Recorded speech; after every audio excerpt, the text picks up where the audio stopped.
Mesdames et messieurs, bonjour. Chers amis téléspectateurs de Ivoire 114 TV, nous recevons pour vous en direct depuis la Haye, messieurs Bonfoul Isaac et monsieur Koudou Fulgence. Ils sont tous deux de très grands patriotes. Ils ont accepté de débattre pour vous autour du thème « La réconciliation nationale en Côte d'Ivoire. Mythe ou réalité ?» Alors, nous allons rentrer de plein pied dans le vif du sujet, messieurs. Tout récemment, M. Abel Naki, l'un des grands patriotes connus sur la place de France, est rentré en Côte d'Ivoire pour organiser une campagne de réconciliation nationale. Alors, une petite question qui s'impose. Qui est Abel Naki? Alors, Abel Naki, personnellement, moi, je ne le connais pas. Alors, nous sommes connus dans la résistance. Alors, depuis 2011, après le coup d'État, en Côte d'Ivoire, Laurent Gbagbo a été déporté à la Haye, donc on a mis tout en place pour manifester, pour se mobiliser pour notre pays. Et là, brusquement, aujourd'hui, M. Abel Naki, il est parti en Côte d'Ivoire, soi-disant au nom de la résistance. Soi-disant au nom de la résistance. Nous ne sommes pas au courant. Sur Paris. Et aller comme ça, faire une réconciliation en Côte d'Ivoire, moi je ne crois pas à ça. Je ne crois pas à ce moment, à ce qu'il fait en Côte d'Ivoire.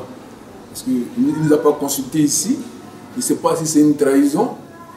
Il ne sait pas si qu'est-ce qui s'est passé et puis s'est retrouvé en Côte d'Ivoire. Donc, si nous sommes là aujourd'hui, c'est pour que lui-même aussi doit nous éclaircir sur les choses. Mais vous reconnaissez tout de même que Abel Naki, sur la place de Paris, est un grand patriote. C'est un grand patriote. Il a fait ses preuves. Il a fait ses preuves. Mais en même temps, pour moi aujourd'hui, avec ce qui vient de se passer, moi je ne peux pas. Pour moi, il n'est plus un grand patriote. Monsieur Koudou Fulgence, qui est Abel Naki? Comme l'a dit mon ami ici, Isaac, nous avons connu, nous nous sommes tous connus en 2011.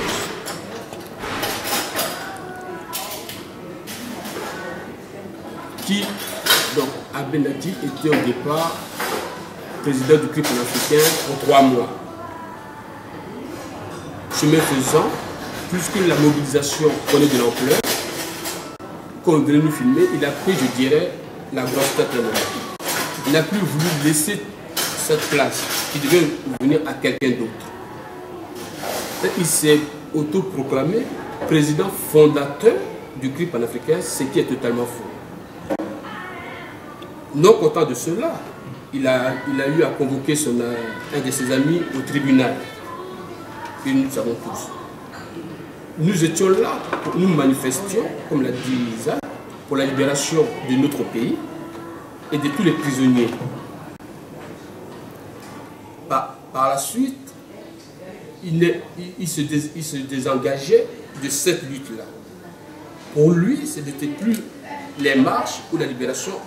Il s'est fait, il voulait attaquer la politique. C'est son droit, c'est son droit. Mais en faisant ça et dire aux autres, aux frères et sœurs, que marcher, ça ne sert plus à rien, c'est déjà une faute, pour moi, c'est une faute gravissime. Maintenant, revenons, puisque la question c'est sur la réconciliation. Si, mais nous allons en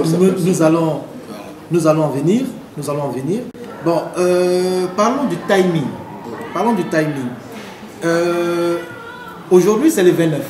Oui. C'est l'audience de confirmation des charges concernant le ministre Légoudé. Et M. Abel Naki, depuis une semaine, est en train de battre campagne en Côte d'Ivoire pour pouvoir amener les Ivoiriens à se réconcilier. Alors, comment est-ce que vous trouvez ça? Est-ce à dire que les Ivoiriens doivent se réconcilier sans le ministre Charles Légoudé? Mais d'abord, il faut d'abord savoir se réconcilier avec qui? Pourquoi les Ivoiriens doivent se réconcilier? Voilà la vraie question. Pourquoi se réconcilier? Si on parle de réconciliation, c'est qu'il y a eu bagarre ou il y a eu tuerie quelque part. Il faut chercher d'abord ces auteurs-là. Quand il y a une bagarre quelque part, on ne peut pas prendre une personne pour l'amener à un endroit et laisser l'autre. Ce que fait Abel Naki actuellement en Côte d'Ivoire, ce n'est pas pour la réconciliation. Je suis désolé de le dire, ça n'engage que moi. Dire que non, il va aller pour dire aux Ivoiriens, non, le faisait ceci, faisons ça, non. Actuellement, nous avons le président élu démocratiquement, qu'on ne présente plus, le président Laurent Gbagbo, qui est détenu illégalement à la cour pénale de l'injustice qui est derrière nous, ainsi que le ministre Charles Blé Goudé. Nous ne parlons pas de la première dame Simone, nous avons tout ce qu'ils lui ont fait. De quelle réconciliation devons-nous parler?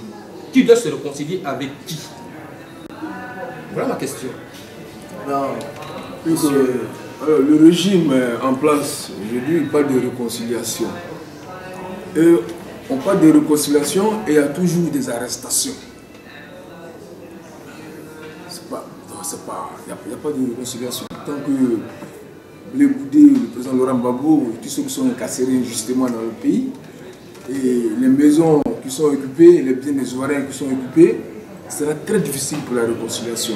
Donc tout ce qu'Abel Naki fait, je pense que tout ça c'est de la propagande. C'est la propagande. Alors pour faire une réconciliation... Oui, mais bon d'accord, je ne sais pas si je suis d'accord avec vous, mais le problème qui se pose, est-ce que les actions qu'il va mener sur le terrain ne peuvent pas contribuer à la réconciliation nationale? Ce n'est pas de l'action concrète. Il y a quelque chose derrière tout ça. Oui, vous intervenez? Oui, je dis, quand il était ici, il est parti, parce que nous l'avons tous attendu, ça fait une semaine qu'il est à Abidjan, il dit qu'il est parti au nom de la diaspora. Oui. Ce qui veut dire que nous l'avons donné mandat d'aller nous représenter. Oui. C'est ce que ça signifie en bon français. Ce n'est pas le cas? Non, je suis désolé. Il est parti comme un voleur, excusez-moi le terme. Voilà. Vous êtes d'accord avec... Il se sert de ça. Il veut se faire un nom, il veut se faire un nom. Mais je suis désolé, non. Parce que, admettons que ce soit la diaspora qui l'envoie là-bas, s'il a dit quelque chose, on dirait que c'est la diaspora qui est responsable de ça. Oui. Mais là, il est parti. Si on ne souhaite pas la mort de qui que ce soit, s'il meurt là-bas, on va dire quoi? C'est pas vous dire quoi? Que c'est nous qui avons envoyé leur fils. C'est qui est totalement faux. Ok. Pour revenir, pour rebondir encore sur la même question, je réitère, qu'est-ce que Abel Naki pourrait faire puisqu'il est sur place et qu'il parle de réconciliation nationale? À votre avis, qu'est-ce qu'il pourrait faire pour qu'on aille, pour que les Ivoiriens se parlent, pour que les Ivoiriens aillent à la réconciliation nationale? Pour moi, franchement, il ne pourrait pas faire grand chose. Mais qu'est-ce que vous aurez souhaité qu'il fasse, puisqu'il est sur le terrain? Moi, ce que j'aimerais souhaiter qu'il fasse, c'est que avant même de quitter Paris, il devait consulter la résistance. La résistance n'a pas été consultée. C'est compliqué. Donc pour vous, il y a vice de procédure. Tout à fait. Tout à fait. Je dis, on peut pas. Je dis ce qu'il fait actuellement en Côte d'Ivoire, ce n'est pas pour la réconciliation. Je l'ai dit tout à l'heure. Qui doit se réconcilier avec qui et pourquoi? Voilà. Moi je dis, s'il est parti, il veut se faire un nom, parce qu'il veut se lancer dans la politique, c'est bien pour lui. Mais il ne faut pas qu'il dise qu'il veut. Il ne faut pas qu'il s'amuse avec les Africains qui sont tous les jours maltraités pour dire non aujourd'hui parce qu'il y a des élections dans quelques jours, quelques mois. Non, je suis désolé. On ne peut pas parler de réconciliation, comme je l'ai dit tout à l'heure, sans le président Gbagbo. Qu'est-ce qu'il n'a pas fait pour qu'il n'y ait pas tout ce que nous vivons actuellement en Côte d'Ivoire? Il a voulu qu'il y ait d'abord une grande réconciliation. Qu'est-ce qu'on lui a dit? Qui s'accrochent au pouvoir comme un dictateur. Et ces mêmes personnes-là qui sont aujourd'hui là, pas de réconciliation. Le ministre Charles Blé Goudé, Serge Kassi et d'autres artistes, ils ont fait la caravane pour amener les autres, pour dire réconcilions-nous, ne nous divisons pas. Qu'est-ce qu'ils ont fait? Ils n'ont pas voulu. De quelle réconciliation venue? Moi, je suis désolé. On a voulu faire ça, ils n'ont pas voulu. On a voulu faire la caravane de la paix, ils nous ont pas voulu. Et aujourd'hui, il saute sur cette occasion pour dire non, Gbagbo n'a pas fait ça, ça n'a pas marché, nous on va faire, ça va réussir. Je suis désolé, non. Oui, mais ce n'est pas pour cela quand même que le pays n'ira pas à la réconciliation nationale. Donc pour vous qui êtes sur le plateau aujourd'hui, qu'est-ce qu'il faut faire pour que la Côte d'Ivoire aille à la réconciliation vraie? Mais c'est simple. J'ai dit il faut la libération du président Gbagbo, de la première dame, de Blé Goudé, de tous les prisonniers politiques. Il faut d'abord que tous les comptes qu'ils ont gelés de nos parents soient dégelés. Il faut qu'en allant en Côte d'Ivoire, un Ivoirien sache qu'il n'a pas à avoir peur de prendre une balle, de se faire agresser. Actuellement, tout ça n'est pas réuni. C'est pas réuni. On ne peut pas parler, dans ce cas-là, parler de reconnaissance. Si les mêmes personnes, parce que pour moi, ceux qui ont mis qu'il faut qu'il n'y a pas la guerre chez moi, c'est les Occidentaux. Et ils nous ont mis quelqu'un qui nous tue tous les jours. Un tyran qui s'amuse, pour lui tuer un Ivoirien, c'est comme tu égorger un poulet le matin, excusez-moi. Donc l'Ivoirien, c'est comme si c'est une bête. Il faut, non, je suis désolé. Vous avez quelque chose à ajouter? Je suis ajouté sur moi. C'est très, comme je dis tout à l'heure, c'est très difficile. Franchement, c'est lamentable, hein? C'est lamentable ce qui se passe. C'est lamentable. Mais pour la vraie réconciliation, il faut beaucoup de sacrifices. Beaucoup de sacrifices. Et quels sont ces sacrifices? Les sacrifices, c'est libérer le président Laurent Gbagbo, Simon Babou, Blé Goudé, et le comté le voit ensuite. Vous pensez quand même que l'élection en Côte d'Ivoire. Quand même, nous sommes 3 ans, disons 4 ans après les élections. Aujourd'hui, poser le problème du recomptage des voix comme élément fondamental de la réconciliation, ce n'est pas trop demandé. Non, mais c'est pour ça que notre président se trouve à La Haye, qui a gagné l'élection. Il a demandé le recomptage des voix pour qu'il ait la paix en Côte d'Ivoire. Pour que les Ivoiriens sachent, et le monde entier sache, et les Africains en général sachent, qui a gagné l'élection en Côte d'Ivoire. C'est simple.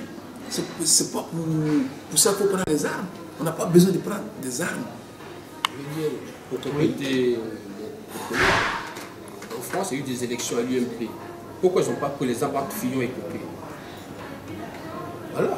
Le président Gbagbo a bien dit, si je perds, c'est recomptant. Si je perds, je laisse. Ça ne prenait même pas 2 jours pour recompter ces voix. La preuve en est qu'aujourd'hui, c'est même qui ont mis la guerre chez nous, certains médias français reconnaissent que Gbagbo avait gagné ses élections. Il fallait le laisser faire. La France n'a jamais voulu de solution. Pourquoi? Il faut que la France s'explique un jour là-dessus. Oui, d'accord, mais quand même, tout de même, vous les patriotes, demandez encore de recompter des voix, demander la libération de Gbagbo serait une bonne chose. Mais aller recompter encore les voix, est-ce que cela pourrait entraîner la réconciliation? Le recomptage des voix, mais il faut d'abord, je veux dire, aujourd'hui, c'est la question qui se pose, comme l'a dit mon ami ici présent, qui a gagné ces élections? Ça, il faudra qu'un jour ou l'autre on nous dise clairement. Pourquoi la Côte d'Ivoire est devenue aujourd'hui un dozolant? Ce n'est plus un pays. Il faut qu'on nous dise clairement ce qui s'est passé. Pourquoi ce monsieur n'a pas voulu laisser travailler en paix? Bien. Vous avez quelque chose, parce que n'oublie pas qu'il y a un site, le site numéro 1 d'information en France, qui est Mediapart, qui a dit que c'est Gbagbo qui a gagné l'élection. Et ce n'est pas par hasard qu'ils ont dit que Gbagbo a gagné l'élection. Ils ont les résultats. Et c'est très important. Mais pour rebondir en même temps sur ça, celui qui a organisé les élections, M. Youssouf Bakayoko, c'est lui qui est reconduit à la tête de la CEI, de la Commission électorale indépendante, pour les élections de 2015. Ce qui a entraîné, n'est-ce pas, la sortie du FPI et des autres partis Oui, alors, qu'est-ce que vous pensez de ça? Oui, mais la CUE, pour moi, la CUE, c'est une entreprise de la France. C'est une entreprise de la France. Bakayoko, c'est qui? Ils ont tous des maisons en France. Et Bakayoko est reconduit parce qu'il a fait un bon travail. Et voilà que moi, aujourd'hui, au sein même de la CUE, il n'y a pas l'arbre. Il n'y a pas, même les prêtres ont claqué à la porte. Quand il a été reconduit, les prêtres qui sont censés faire la paix, qui sont censés à rétablir les choses, ont claqué la porte de ce sérieux. C'est quelque chose qui ne va pas. Vous avez quelque chose à ajouter à ça? Non, je suis d'accord avec mon ami ici. Vous voulez l'ajouter? Bien, mesdames et messieurs, nous sommes au terme de notre entretien, de notre débat. Je vous laisse donc lancer un appel ou bien passer votre dernier mot. Alors, mon dernier mot, c'est un assaut, on appelle au régime, dans ce moment d'Abidjan, s'il veut vraiment la paix, la réconciliation, et de libérer notre président Laurent Gbagbo, le Bouricha, Simone Gbagbo, et la réconciliation va commencer à se faire. Sinon, ce sera difficile. Merci. Ce que j'ai à dire, comme on dit, nos Gbagbo, nos fils. Merci. Je vous remercie, messieurs. C'était Ivoire 114 TV en direct de l'AE. Merci.